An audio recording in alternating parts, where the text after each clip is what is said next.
తెలంగాణ ప్రజలందరూ కూడా ఈరోజు సోనియా గాంధీ గారు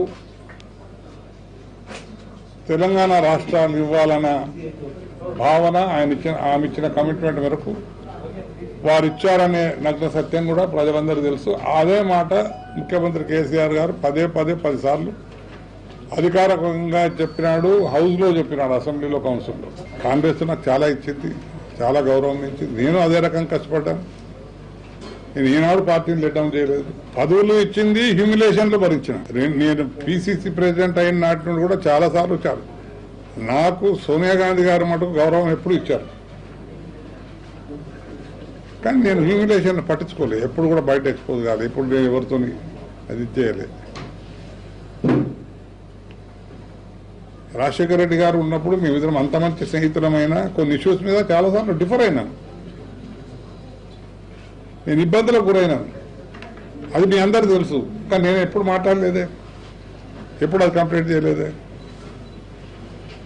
నేను పార్టీ వదలడానికి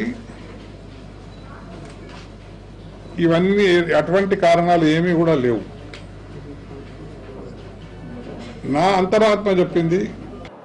బలహీన వర్గాల వారికి మార్గదర్శకత్వం ఇస్తాడనేటువంటి పరిస్థితుల్లో తనకు ఎమ్మెల్సీ రాలేదనేటువంటి అక్కసు బాధ తోటి ఈరోజు పార్టీ వదిలిపెట్టి పోతా ఉన్నారు.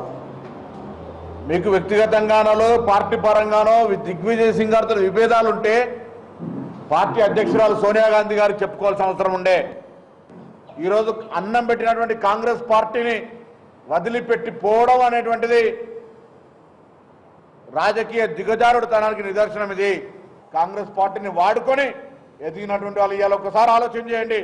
కాంగ్రెస్ పార్టీ అండదండలు లేకపోతే, కాంగ్రెస్ పార్టీ 2 సార్లు పిసిసి అధ్యక్షుడిని నియమించకపోతే, 9 సార్లు టికెట్ ఇవ్వకపోతే, ఓడిపోయిన ఎమ్మెల్సీ ఇవ్వకపోతే డిఏ శ్రీనివాస్ ఎవరు అనేటువంటి మాట అడుగుతా ఉన్నాం. ఈరోజు కాంగ్రెస్ పార్టీ భిక్షతోటే డి శ్రీనివాస్ అనేటువంటి మాటని సందర్భంగా గమనించాలని, డి శ్రీనివాస్ గారు పార్టీ మారడాన్ని అవకాశవాదంగా, డి శ్రీనివాస్ గారు పార్టీ మారడాన్ని పూర్తిగా నైతిక విలువలను తిరోగమనంగా వారిని చేర్చుకుంటున్న టీఆర్ఎస్ పార్టీ రాజకీయ ప్రజాస్వామ్యానికి కూని చేస్తుందిగా ఆరోపణలు చేస్తూ వారిని పూర్తిగా కాంగ్రెస్ పార్టీ మీద చేస్తున్న విమర్శల్ని ఖండిస్తా ఉన్నాం.